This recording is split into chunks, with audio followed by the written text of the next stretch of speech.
Walla Walla, Washington Territory, 1883. When the drifter showed up at Beatrice Holmes' farm asking for work, she gave him a job, a meal, and a place to sleep.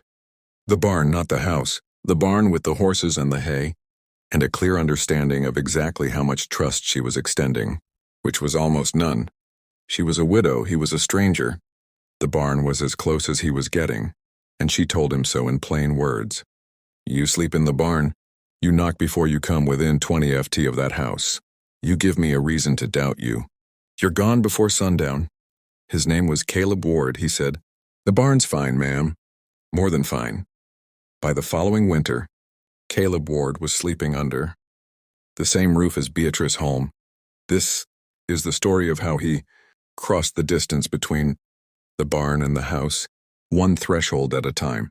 Beatrice Holmes was 36 years old and had buried 2 husbands. The first had died of fever in 1875. The second, a man she had married for security and regretted within a month, had died in a logging accident in 1881, leaving her a 40-acre farm, a stack of debts, and a deep, well-earned distrust of men who showed up promising to help. She ran the farm alone.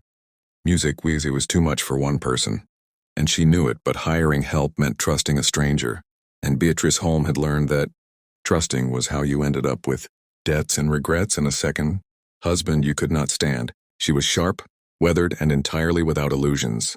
When Caleb Ward walked up her road asking for work, her first instinct was to send him away. Her second instinct, the one she followed, was that she needed the help badly enough to risk it, as long as she controlled the terms, and the terms were the barn. Caleb Ward was 38, lean, quiet, and carrying a history he did not discuss. He had been a soldier, a miner, a cowhand, and a few things he did not name.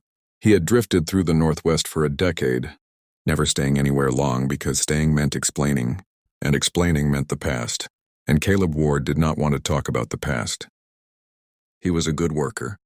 That was the one thing he knew about himself for certain. He could fix anything, build anything, and outwork men 10 years younger. He had no plan beyond the next job. He had no home. He had a saddle, a music bedroll, and the road. When Beatrice Holmes offered him the barn, he was grateful. The barn was dry, warm, and more than most people offered a drifter. You did not expect anything more. He did not want anything more. Wanting things in Caleb's experience was how you got hurt. Neither of them was looking for what they music found, which is, of course, exactly how these things tend to happen. For the first month, Caleb stayed in the barn and kept his distance exactly as instructed. He worked from dawn to dark. He fixed the fence Beatrice's music's second husband had neglected. He repaired the barn roof. He cleared the irrigation ditches. He did all of it without being asked music. Twice, and without asking for anything beyond his meals, which Beatrice left on the porch for him to collect. She watched him from the window. She was waiting. The way you wait for a storm you know is coming, for the moment he would prove her right about men. The moment he would steal something or drink, or look at her in a way that made her reach for the rifle she kept by the door. The moment did not come. Caleb Ward worked, ate, slept in the barn, and asked for nothing. The first threshold was crossed in the 6th week. It was raining a hard Washington autumn rain, and Beatrice, against her better judgment, called from the porch, "You don't have to eat in the rain. You can eat on the porch." Caleb came to the porch. He did not come inside.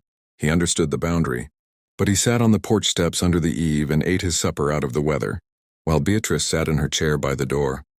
And for the first time they talked, not about anything important. The weather, the fence, the horses.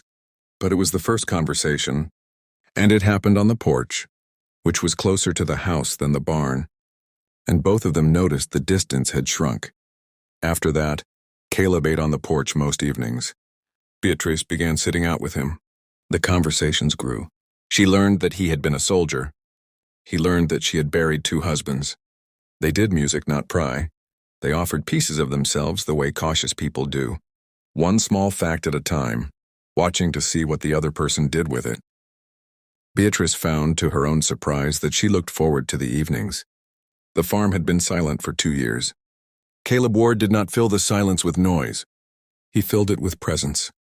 A quiet, steady presence that asked nothing and demanded nothing, and was, after 2 years of solitude, the most comfortable thing she had felt in a long time. She still made him sleep in the barn, But the porch was the first threshold, and once a threshold is crossed, the next one is always closer than it looks. The second threshold came with the cold, and it nearly did not happen at all. Because Beatrice Holm was about to do the thing she always did when she felt herself starting to trust, she tried to push him away. In November, Beatrice got scared. Not of Caleb, of herself, of how much she had come to depend on the evenings, the conversation, the presence of a man she had known for 2 months and was beginning to. She would not finish that thought.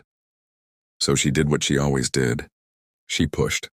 She found fault with his work. She was short with him. She stopped sitting on the porch. She told him one cold evening that maybe it was time he moved on, that the heavy work was done, that she could manage the winter alone. Caleb listened. He did not argue. He said, "If that's what you want, I'll go in the morning." And then he said something that stopped her. "But I want you to